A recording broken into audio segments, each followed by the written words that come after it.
Bismillahirrahmanirrahim. Alhamdulillahirabbil alamin. Wassalatu wassalamu ala sayyidina Muhammadin wa ala alihi wa sahbihi ajma'in. Rabbin fa'na bima 'allamtana wa 'allimna ma yanfa'una warzuqna 'ilman yuqribuna ilaika rabbil alamin.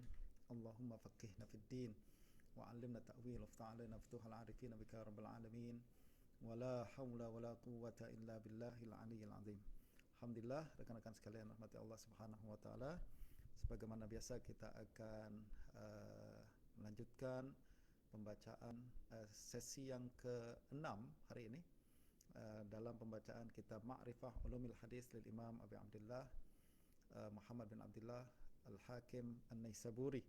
Dan pada minggu yang lepas kita telah menyelesaikan perbahasan berkenaan dengan An-Naw' Al-Awwal Ma'rifah Al-Ali min Al-Asanid. Dan pada saat ini kita akan memasuki Zikrun Naw'i Tsani min anwa' ilmil hadis, yaitu al-ilmu bin nazili minal isnad. Dan bersama kita pada kali ini alhamdulillah Al-Fadil Ustaz Abdul Hai, Al-Muqri kita yang ditunggu-tunggu. Beliau sekarang telah bersama kita dan insyaallah beliau akan membaca perbahasan ini, dan selepas itu saya akan coba untuk ulas sedikit-sedikit berkenaan dengan apa yang perlu diulas dan dijelaskan. Persilakan Dr. Ustaz Hai, apa kabar? Alhamdulillah. Di sini ya, Dokter. Bismillahirrahmanirrahim.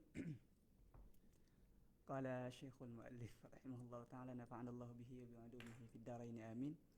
Dzikrun naw'i tsani min anwa'i ulumil hadis. والنوع الثاني من معرفة الحديث العلم بالنازل من الإسناد. ولعل قائلا يقول النزول ضد العلو، فمن عرف العلو فقد عرف ضده، وليس كذلك، فإن للنزول مراتب لا يعرفها إلا أهل الصنعة. فإن للنزول مراتب لا يعرفها إلا أهل الصنعة، فمنها ما تؤدي الضرورة إلى سماعها نازلا، ومنها ما يحتاج طالب العلم إلى معرفة وتبحر فيه، فلا يكتب النازل وهو موجود بإسناد أعلى منه. مثال ذلك ما حدثناه أبو جعفر محمد بن صالح ابن هانئ قال حدثنا محمد بن أحمد ابن أنس القرشي قال حدثنا عبد الله بن يزيد المقري قال حدثنا سعيد بن أبي أيوب قال حدثني أبو هانئ عن أبي عثمان مسلم بن يسار عن أبي هريرة أن رسول الله صلى الله عليه وآله وسلم قال سيكون في آخر أمتي أناس يحدثونكم بما لا تسمعوا أنتم ولا آباؤكم فإياكم وإياهم. هذا حديث ذكره مسلم في خطبة المسند الصحيح، رواه عن ابن نمير عن المقرئ وأمثاله في الكتاب تزيد على 200، فمن وجده هكذا ثم كتبه عن 3 عن مسلم عن ابن نمير عن المقرئ فإنه لقلة معرفته بالنزول وأشبه هذا كثيرة.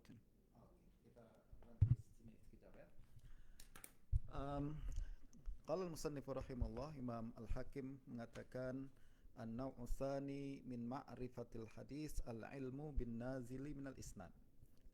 Penjelasan atau naw' yang kedua daripada ilmu hadis adalah mengetahui nazil minal isnad, isnad yang nazil. Jadi kalau sebelum ni kita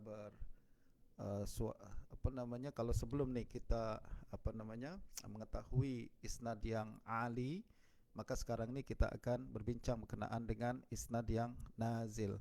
Dan secara mudahnya adalah secara konsep basic dia, kalau isnad yang ali adalah isnad yang menghubungkan antara kita dengan Nabi sallallahu alaihi wasallam dengan bilangan yang sedikit, ya.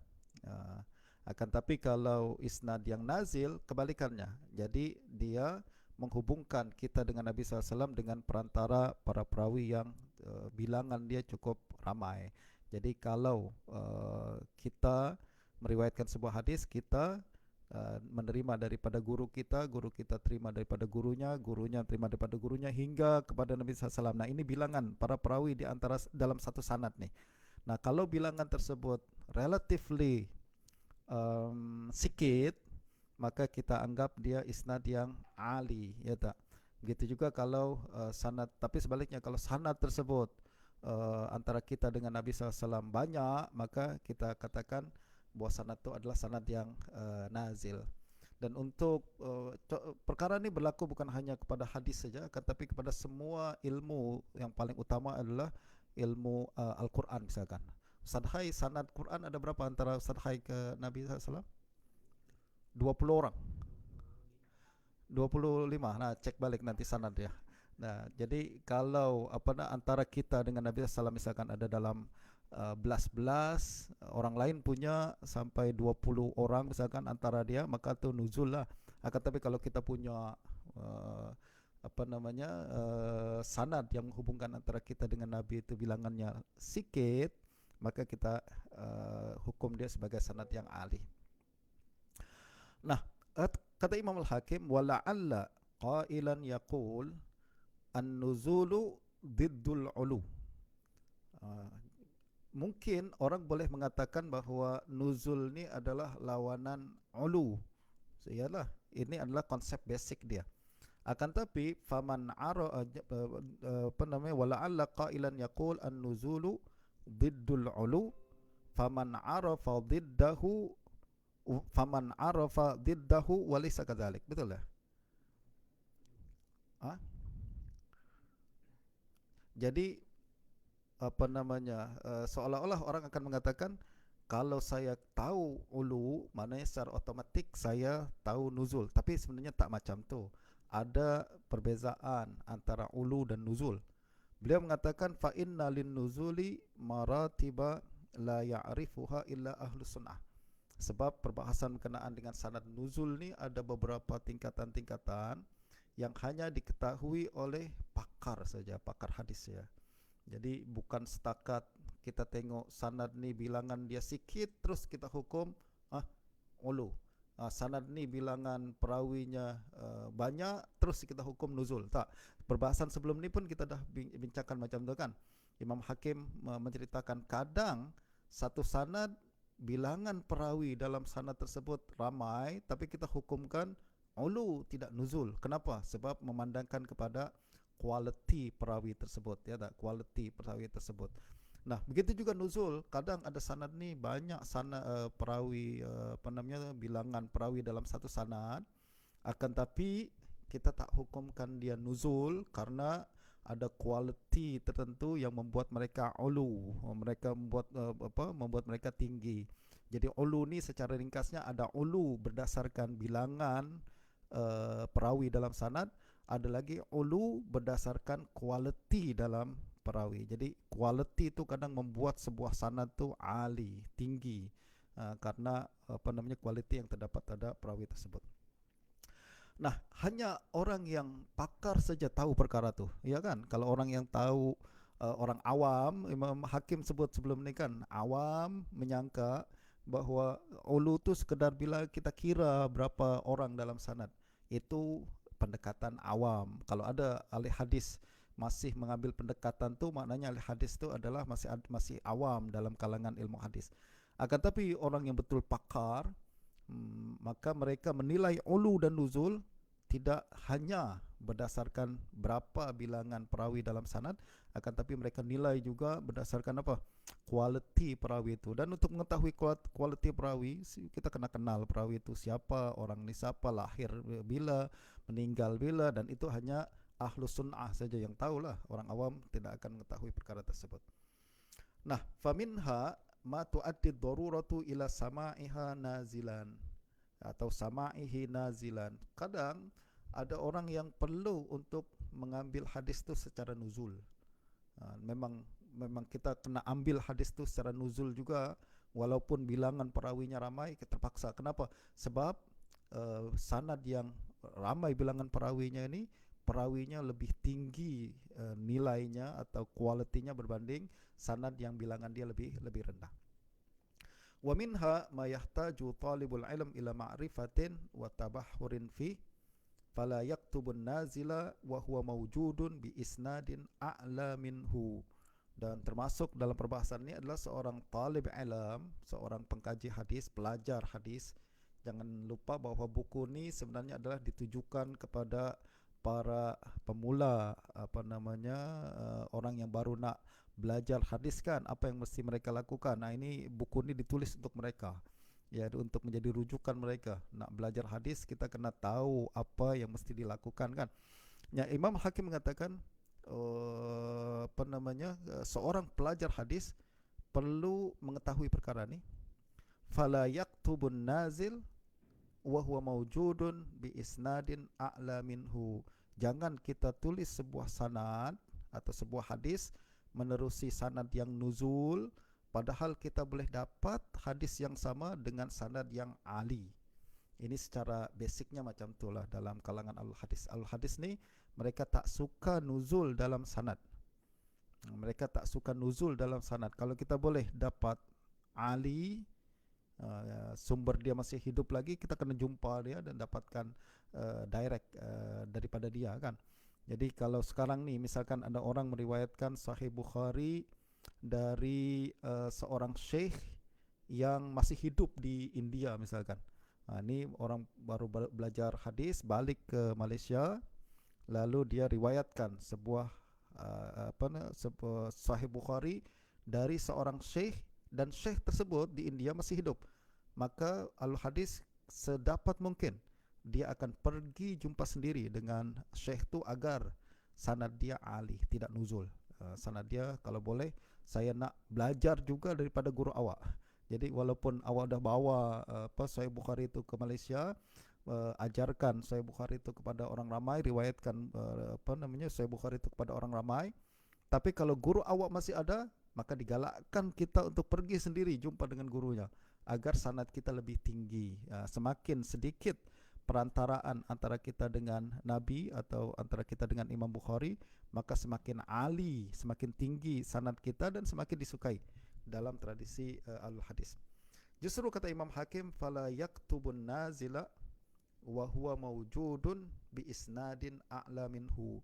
Jangan tulis hadis dengan sanad nuzul kalau kita boleh dapat hadis yang sama dengan sanad yang lebih ulu, dengan sanad yang lebih ulu, lebih tinggi, lebih sikit bilangan sanadnya hingga kepada Nabi sallallahu alaihi wasallam.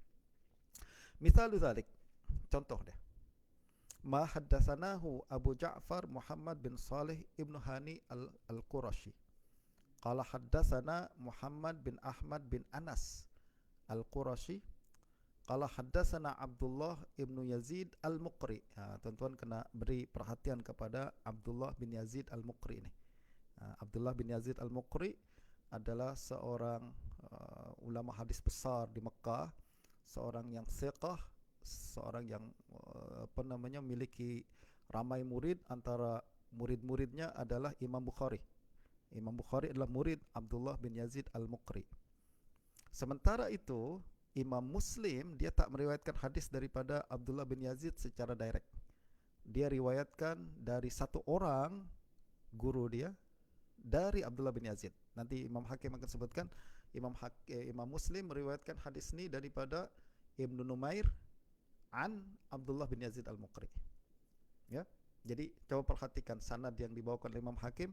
Haddatsana Abu Ja'far Muhammad bin Salih ibn Hani. Jadi kalau kita belajar hadis yang serius, kita akan beri perhatian kepada setiap sanad yang kita baca.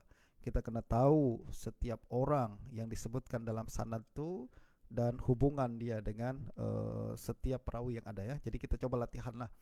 Kalau nak detail perkara ni mungkin kita perlu bertahun-tahun mumarasah ataupun tadrib ya kan.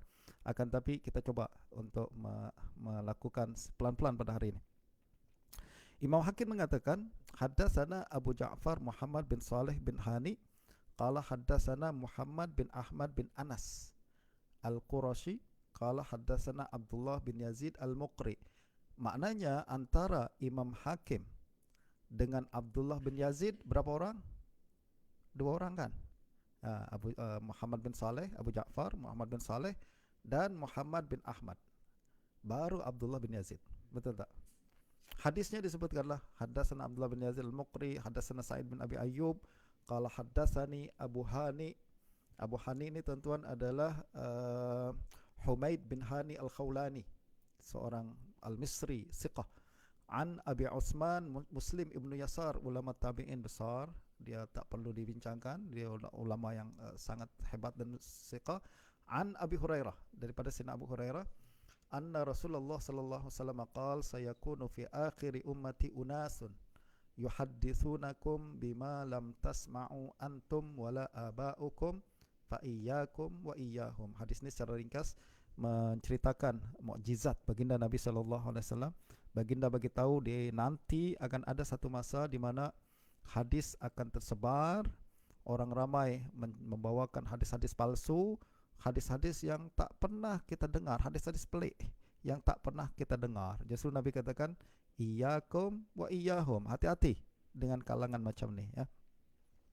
Nah, poin kita sekarang ni bukan nak bincangkan matan hadis. Poin kita adalah nak faham misal nuzul, hadis nazil ya.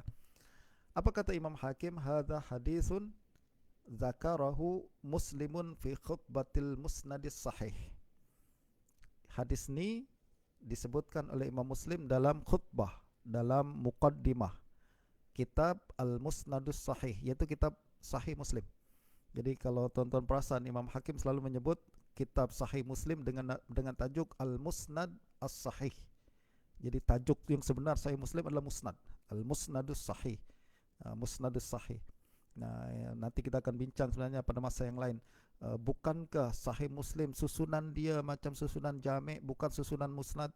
Sebab selama ni yang kita faham hadis Musnad, kitab Musnad adalah disusun mengikut nama-nama sahabat Nabi kan.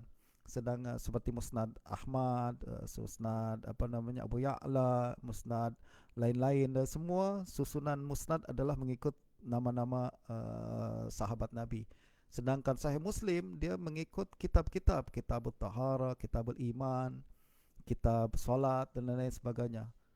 Takkan kitab Imam Muslim tajuk dia Musnad, Al-Musnadus Sahih. Itu satu permasalahan, satu persepsi yang sebenarnya kita kena baiki ya. Musnad tak semestinya macam tu. Musnad sebenarnya asalnya adalah hadis-hadis musnad, hadis-hadis yang bersambung kepada Nabi sallallahu alaihi wasallam secara marfu', itu adalah musnad. Oleh karena Sahih Muslim adalah himpunan hadis-hadis yang macam tu, maka dikira sebagai hadis, kitab itu adalah dinamakan Al-Musnadus Sahih. Kata Imam Hakim, hadza haditsun zakarahu Muslimun fi khutbatil Musnadis Sahih, rawahu an Ibnu Numair anil Muqri. Jadi dalam Musnad Sahih, Imam Muslim meriwayatkan hadis ni daripada Ibnu Numair, daripada Al-Muqri. Al-Muqri itu tadi siapa yang tadi saya sebut Abdullah bin Yazid Al-Muqri. Tadi saya awal-awal bagi tahu. Ingatkah perhatikan Abdullah bin Yazid Al-Muqri ya. Imam Hakim meriwayatkan hadis ni hingga ke Abdullah bin Yazid Al-Muqri hanya melalui 2 orang perawi saja. Ya tak, 2 orang perawi saja. Perantaranya adalah 2 orang perawi. Muslim meriwayatkan hadis ni dengan perantaraan 1 orang perawi, yaitu Ibnu Numair anil Muqri. Jadi kalau kita pergi ke Sahih Muslim, dia akan sebutkan haddatsana Ibnu Numair qala haddatsana Ibnu Muqri, Abdullah bin Yazid Al-Muqri ya. Jadi antara Muslim dengan Al-Muqri ada 2 orang.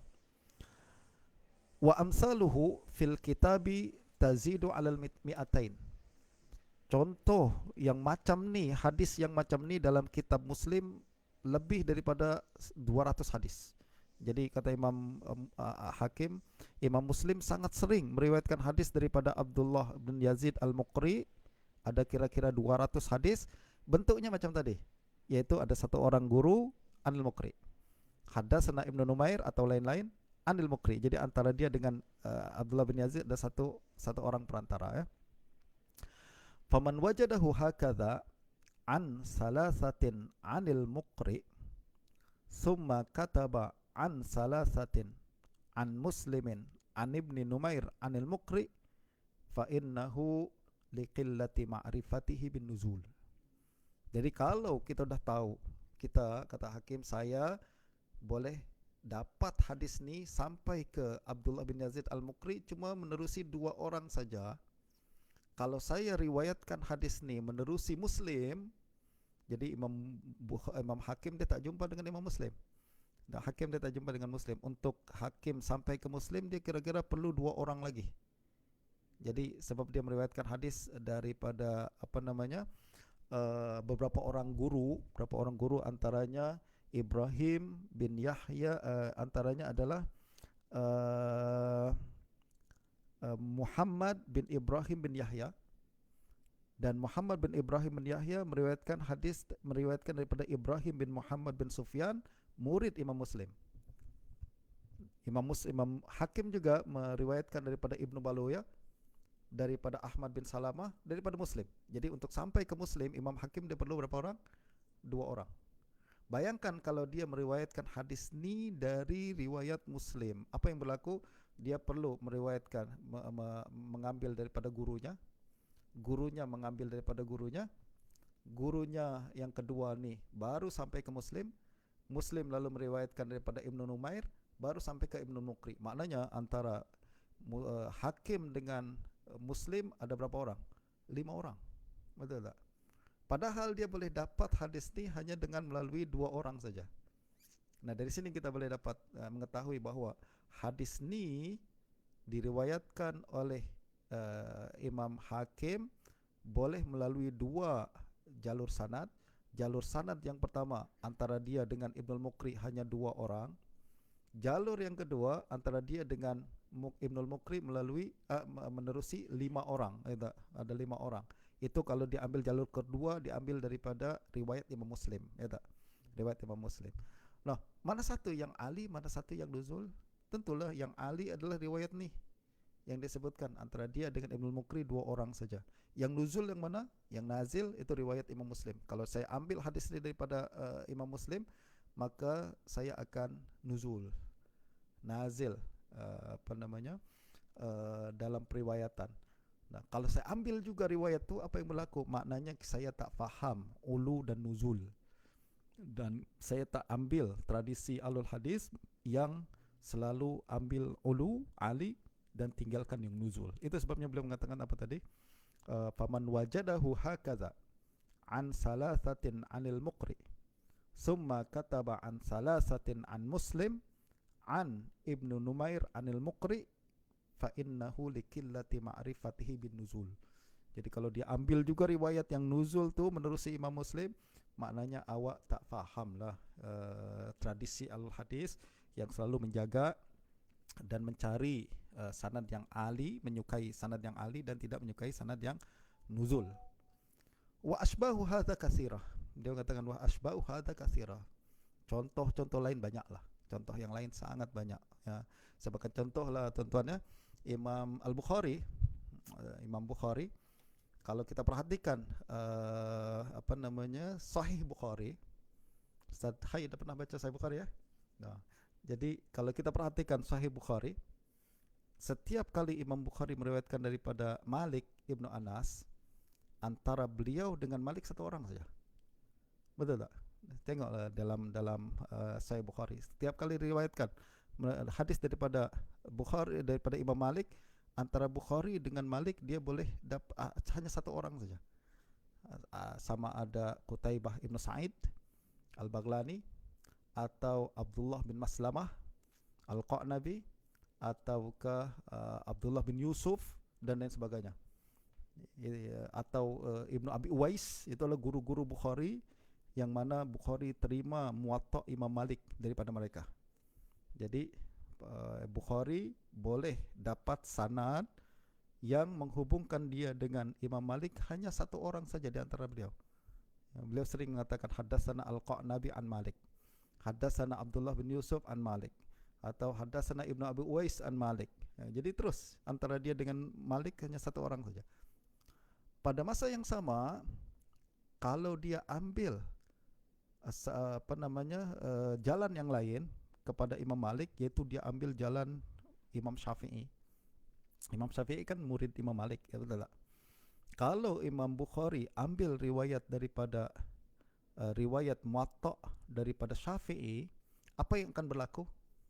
Antara dia dengan Imam Malik mungkin lebih daripada satu orang, 2 atau 3 orang. Sebab Bukhari dia tak jumpa Imam Syafi'i. Dia jumpa dengan murid-murid Syafi'i.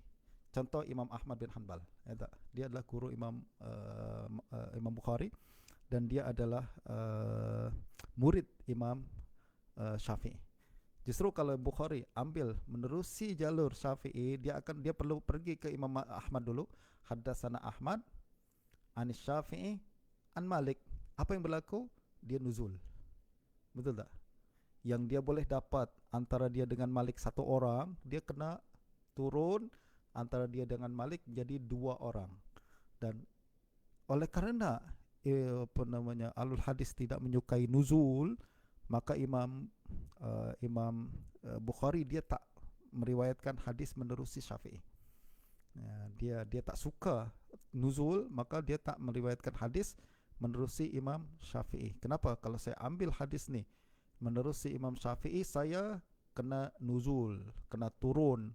Padahal pada masa yang sama saya boleh dapat hadis yang sama menerusi orang lain. Antara saya dengan Imam Malik hanya 1 orang saja. Nah, ini sebabnya kita tak jumpa periwayatan Imam Syafi'i dalam Sahih Bukhari. Bukan karena Imam Syafi'i dhaif, ya tak? Tapi karena Imam Bukhari tak nak nuzul.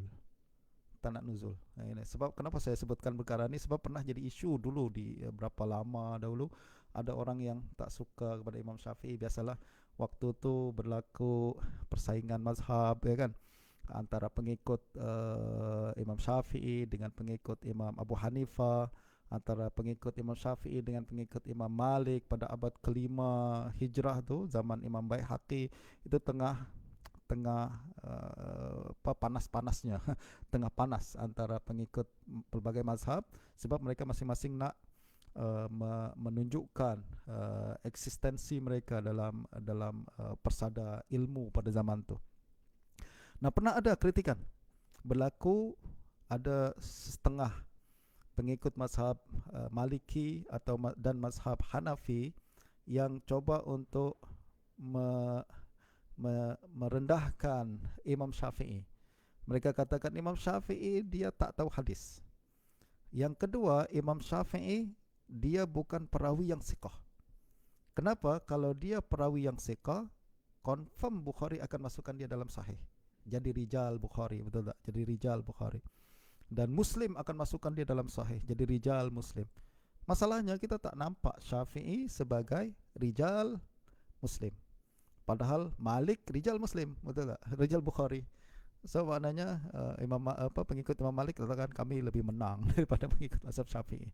Jadi mazhab Imam Malik katakan dia Malik rijal Muslim, rijal Bukhari dan Muslim. Tapi Syafi'i tak. Ini menunjukkan bahawa Imam Syafi'i bukan perawi siqah. Nah, untuk menjawab syubhat ni, alasan ni, Imam Al-Khatib Al-Baghdadi dia menulis kitab Mas'alatul Ihtijaj bi Syafi'i.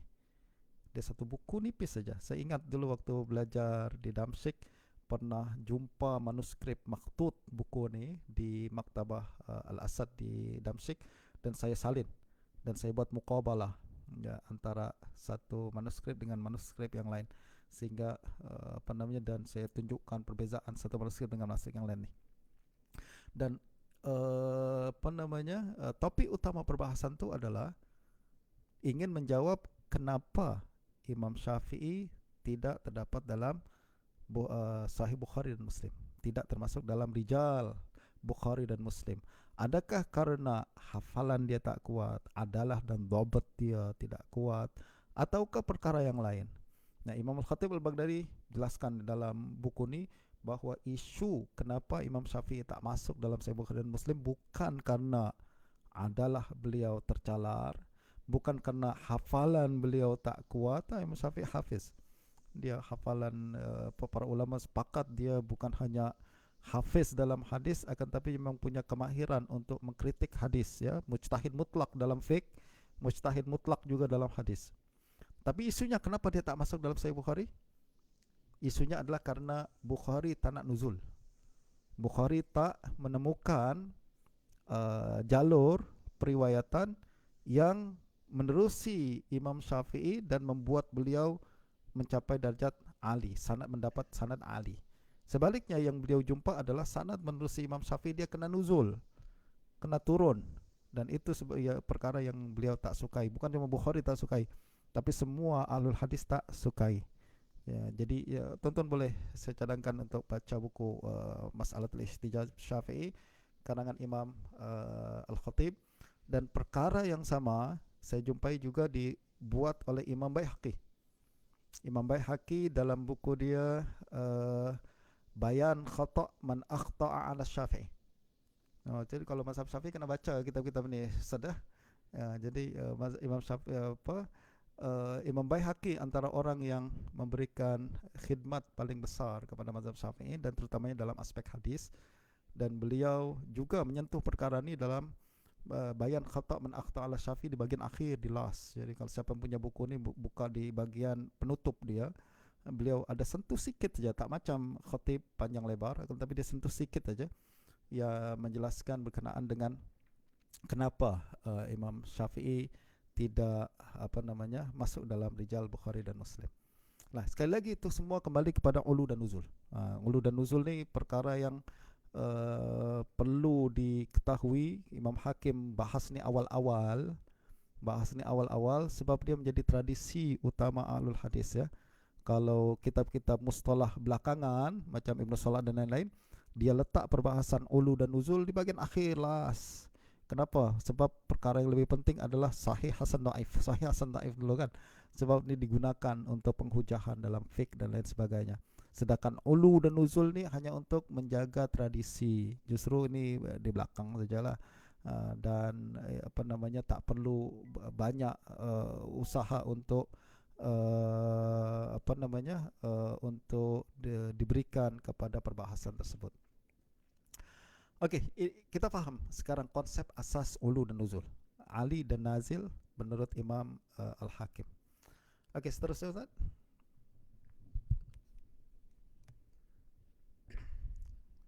قال والأحاديث النازلة على أوجه كثيرة فمنها ما يستوي العدد في روايتين إحداهما أعلى من الأخرى ومثال ذلك لأمثالنا أن إذا نزلنا في حديث الأعمش فرويناه عن شيوخنا عن عبد الله بن أحمد بن حنبل عن أبيه عن وكيع عن الأعمش أو رويناه عن شيوخنا عن أحمد بن سلمة عن إسحاق بن راهويه عن عيسى بن يونس عن الأعمش فإنه أعلى من أن نرويه عن شيوخنا عن أبي العباس السراج عن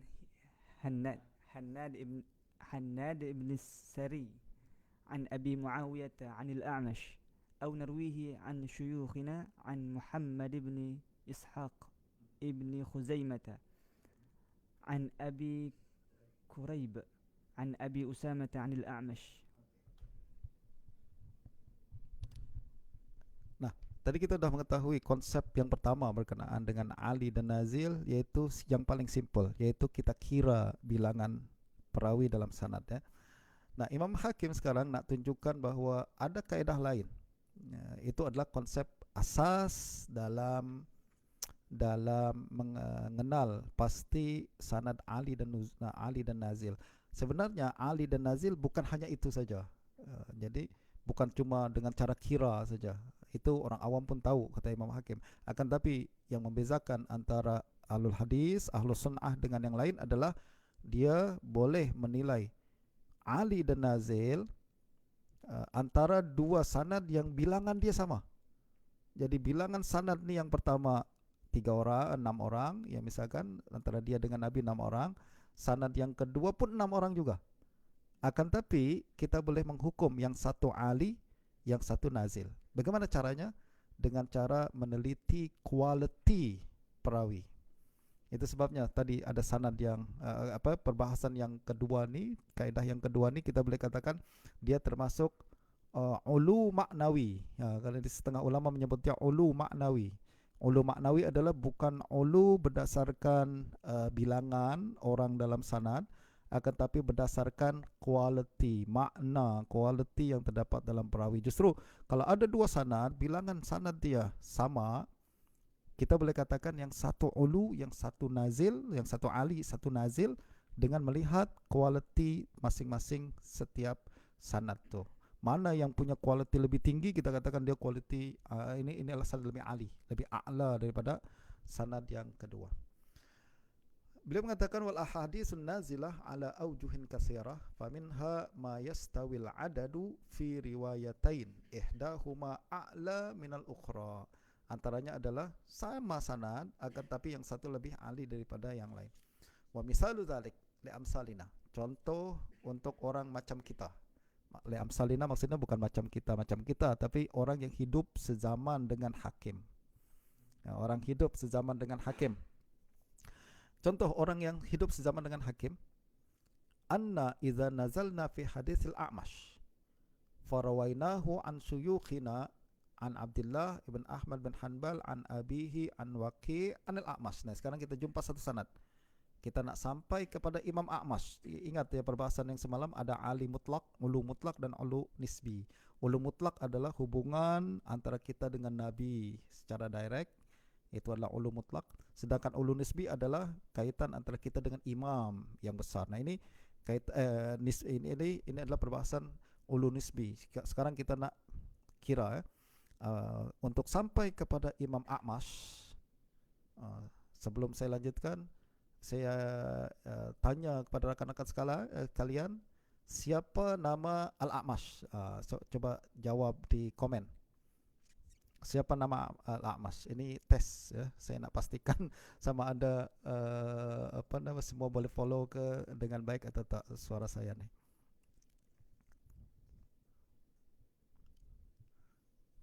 Sambil tunggu. Nah. Okey. Al-A'mash adalah Sulaiman bin Mahran Al-A'mash, Abu Muhammad Al-Kahili Al-Kufi. Betul, Ustaz Hufaz Izzuddin. Sulaiman bin Mahran Al-A'mash Al-Kahili Al-Kufi, imam dalam hadis, imam dalam Arabiyah, imam juga dalam qiraat. Nah, Ustaz Khai juga mesti kenal A'mash.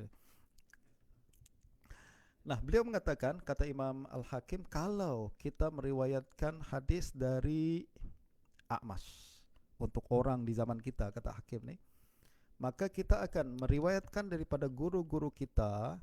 Siapalah guru kita? Imam Hakim guru dia banyak, ya kan? Antaranya Muhammad bin Abbas, Muhammad bin Ya'qub Al-Asam dan lain sebagainya. Yang penting ada guru-guru kita. Guru-guru kita meriwayatkan daripada Abdullah bin Ahmad bin Hanbal, anak Imam Ahmad, an abihi, yaitu Imam Ahmad, an Waqi' bin Al-Jarrah, anil A'mash. Perhatikan tuan-tuan, ini sanad yang pertama Imam Hakim sebutkan. Kalau saya nak sampai kepada A'mash, saya riwayatkan daripada guru-guru saya. Guru-guru saya daripada Abdullah bin Ahmad, Abdullah bin Ahmad daripada ayahnya Ahmad bin Hanbal, Ahmad bin Hanbal daripada Waqi' daripada A'mash. Kalau tuan-tuan tengok tarjamah para ulama ni, kita akan nampak ini a'immah. Ahmad bin Hanbal imam, ayahnya tentulah lagi Imamul A'immah, betul tak? Imam Ahmad bin Hanbal, Imam Ahlus Sunnah dan Imam Ahlul Hadis, faqih, mujtahid dan sebagainya. Lalu Waqi' pun imam, ya kan? Beliau adalah guru Imam Syafi'i dan ramai lagi para ulama yang ada di Baghdad, anil A'mash. Jadi kita sampai kepada A'mash menerusi a'immah, orang-orang yang punya kualiti ilmu yang tinggi. Atau rawainahu an syuyukhina an Ahmad ibn Salamah an Ishaq ibn Rahuyah an Isa ibn Yunus an A'mash. Ini pun sama, sanad yang sampai kepada A'mash menerusi a'immah. Ahmad ibn Salamah ini tuan-tuan adalah seorang hafiz dia antara murid rapat Imam Muslim, dan beliau meriwayatkan daripada Ishaq bin Rahuya, imam di Khurasan, Isa dan mujtahid mutlak, faqih, hafiz. An Isa bin Yunus, Isa bin Yunus ini adalah seorang ulama besar juga di Kufah, dan hafiz. Anil A'mash. Fa innahu, kata Hakim, fa innahu a'la, sanad dua ni lebih ulu. Fa innahu a'la min an narwiyahu an syuyukhina an Abil Abbas As-Sarraj an Hannad ibn Sari an Abi Muawiyah an Al-A'mash. Coba bandingkan sanad yang tadi saya sebutkan dua tu dengan sanad yang bilangan dia sama juga, yaitu guru-guru kami meriwayatkan daripada Abul Abbas As-Sarraj. Tuan-tuan kena tengok siapa Abul Abbas As-Sarraj. Abul Abbas As-Sarraj seorang musnid di Nisabur. Dia seangkatan dengan Imam Ibn Khuzaimah, akan tapi beliau musnid. Dia bukan imam macam Ahmad bin Hanbal, faqih, mujtahid. Dia musnid, dia banyak meriwayatkan hadis. Akan tapi keilmuan taklah sama dengan Abdullah bin Ahmad bin Hanbal, taklah sama dengan Ahmad Ibn Salamah, tak. Justru Imam Hakim tunjukkan pada kita untuk jenis yang kedua ni, untuk mengetahui ulu dan nuzul, ali dan nazil, ahlu sunnah yang tahu, yaitu orang yang faham rijal, orang yang kenal rijal, baru dia boleh nilai. Walaupun bilangan dia sama, yaitu riwayat yang pertama dengan kedua ni sama, riwayat Abdullah bin Ahmad bin Hanbal an Nabihi an Waqi' bin Al-A'mash, ada berapa orang sama dengan riwayat Abul Abbas As-Sarraj an Hannad bin Sari an Nabi Muawiyah Al-A'mash, betul tak? Tapi quality yang membezakan mereka. Kata Imam Hakim, fa innahu a'la min an narwiyahu an syuyukhina an Abil Abbas As-Sarraj an Hannad ibn Sari, walaupun Hannad ibn Sari thiqah, tapi dia tak akan boleh disamakan dengan Ahmad bin Hanbal. Langit dan bumi lah tinggi dia kan. An Abi Muawiyah, Abu Muawiyah thiqah, tapi berbanding bersama dengan Waqi, mungkin samalah Abu Muawiyah dengan Waqi, tapi perawi di bawah tu quality dia lebih tinggi daripada perawi yang kedua ni. Au narwiyahu an syuyukhina an Muhammad bin Ishaq bin Khuzaimah, Imam bin Khuzaimah, Imam, an Abi Quraib an Abi Usama an Al-A'mash. Abu Quraib, tengok nanti siapa tengok di kitab rijal siapa dia. Abu Quraib adalah Muhammad bin Ala. Abu Quraib seorang imam, guru Tirmizi, guru Ibnu Khuzaimah, guru Ibnu Jarir At-Tabari, ya tak. Akan tapi berbanding Ahmad bin Salamah tentulah, berbanding Ahmad bin Hanbal tentulah dia lebih rendah, walaupun thiqah, tapi quality dia lebih rendah daripada Ahmad bin Hanbal. An Abi Usamah, Abi Usamah adalah Hamad ibn Usamah Al-Kufi. Hamad ibn Usamah Al-Kufi. Abu Usamah thiqah, akan tapi berbanding Waqi tentulah Waqi lebih tinggi.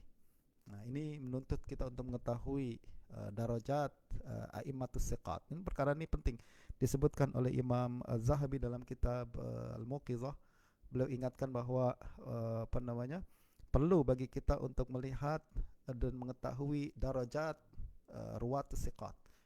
Kalau kita orang awam ni cuma tahu fulan thiqah, fulan tak thiqah, itu aja kan. Tapi kalau a'immah dia tahu thiqah pun ada darajat, ada maratib. Ada thiqah yang awsaqun nas, ada yang asbatun nas, dengan thiqah yang level biasa. Level biasa itu thiqah jugalah. Dia tak dhaif, tapi berbanding yang lebih thiqah tentulah thiqah lebih tinggi.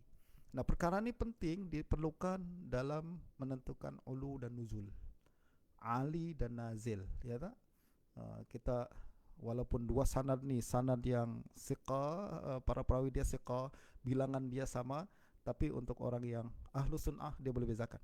Ni sanad yang a'la min zak, ya, haza a'la min zak, bukan karena bilangannya, tetapi daripada aspek quality dia. Wahada, Imam Muslim mengatakan, wahada misalun liulufin minal hadis.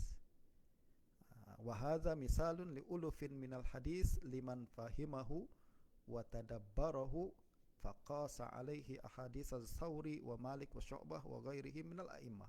Jadi kalau kita faham kaedah ni, kita boleh apply untuk uluf minal ahadis, ribuan hadis lain. Kita boleh apply lagi kepada hadis-hadis Thawri, Kita hadis Sauri pun macam tu. Sufyan As-Sauri ni dia punya murid-murid ramai, tapi murid dia yang paling ausak ada berapa orang? Seperti Abdurrahman bin Mahdi, Yahya bin Sa'id Al-Qattan, Al-Waqi' bin Al-Jarrah. Kalau kita lalu para ulama ni dalam sanad, dia boleh a'la, sanad dia lebih ulu berbanding kalau kita meriwayatkan daripada perawi-perawi murid-murid Sauri yang lebih rendah hafalan dia. Wa Malik, begitu juga Imam Malik. Imam Malik punya murid ribuan, ya tak? Para ulama berbeza pandangan siapa murid Malik yang paling siqah, yang paling utama, yang paling tinggi. Sebab murid Malik punya murid hebat-hebat. Antara lain Abdurrahman bin Mahdi, lalu juga murid Malik Yahya bin Sa'id Al-Qattan, murid Malik juga Asy-Syafi'i, wa ma adraka mas-Syafi'i. Lalu kemudian murid Malik juga Abdullah bin Maslamah bin Qa'nab Al-Qa'nabi, orang yang hafalan dia Masya Allah, dan dari segi dhabt dan riwayat pun sangat hebat. Nah justru ini adalah murid-murid Malik yang peringkat tinggi. Kita boleh katakan mereka adalah grade A dalam murid Malik. Sedangkan murid Malik juga ada yang biasa-biasa, seperti Ibnu Abi Uwais, murid Imam Malik. Dia para ulama walaupun siqahkan Ibnu Abi Uwais, tapi juga ada sedikit kalam, ada sedikit perbincangan berkenaan hafalan dia dan sebagainya. Nah, justru kalau kita meriwayatkan daripada grade A, murid-murid Malik lebih a'la, lebih ulu berbanding murid-murid Malik yang lebih rendah. Dan seterusnya begitu juga Syu'bah. Murid Syu'bah ada Gundar, Abdullah bin Ja'far Gundar, ada lagi Muhammad bin Musanna, dan lama sekali tuan-tuan. Tuan-tuan boleh insyaallah pada masa akan datang kita akan sebutkan satu persatu. Sekarang sikit-sikit Ustaz Haya, jangan semua nak tuang dalam satu majlis. Okey. Wa ghairihi minal a'immah. Wal aslu fi dhalika anna an-nuzul an shaykhin taqaddama mautuhu washtahara fadluhu ahla atau ajallu wa a'la minhu an shaykhin ta'akhkhara mautuhu wa urifa bis-sidq. Jadi kaedah yang dibagi Imam Hakim juga adalah selain kita mengetahui kualiti, kita juga mesti mengetahui tahun wafat dan tahun wafat seorang perawi. Jadi kalau murid-murid Malik misalkan, dari segi kualiti mungkin mereka sama, tapi dari segi tahun wafat berbeza, maka kalau murid Malik yang lebih wafat terdahulu berbanding dengan murid Malik yang wafat terkemudian, maka riwayat kita daripada yang wafat terlebih dahulu itu lebih a'la daripada tahun wafat yang terkemudian. Contoh, antara Imam Syafi'i dengan Imam Abdurrahman bin Mahdi. Tentulah murid, walaupun sama-sama murid Malik, tapi Abdurrahman bin Mahdi dia lebih senior daripada Imam Syafi'i. Justru kalau kita meriwayatkan hadis daripada Imam Abdurrahman bin Mahdi, tentu lebih ulu berbanding kita meriwayatkan hadis daripada Imam Syafi'i. Walaupun dari segi hafalan, tentulah dari segi hafalan Imam Malik yang lebih dua-dua ini adalah masuk dalam grade A dalam murid-murid Imam Malik. Nah, dari sini ulama membezakan. Kalau kita boleh bezakan sanad ulu dan nuzul dengan bilangan, okey, itu semua orang boleh buat. Tapi yang berikutnya adalah kita boleh bezakan ulu dan nuzul, ali dan nazil dengan quality dan tahun wafat. Mana yang quality lebih tinggi, kita katakan lebih a'la, dan mana yang tahun wafat, mereka wafat terlebih dahulu, maka dia lebih a'la berbanding siapa yang wafat terkemudian. Saya rasa insyaAllah kita lanjutkan esok hari perbahasan kita. Sebab perbahasan yang berikut ni perlu uraian yang panjang, sedangkan masa kita tidak mencukupi pada hari ini. Sallallahu ala sayyidina Muhammadin wa ala alihi wa sahbihi wasallam. Assalamualaikum warahmatullahi wabarakatuh.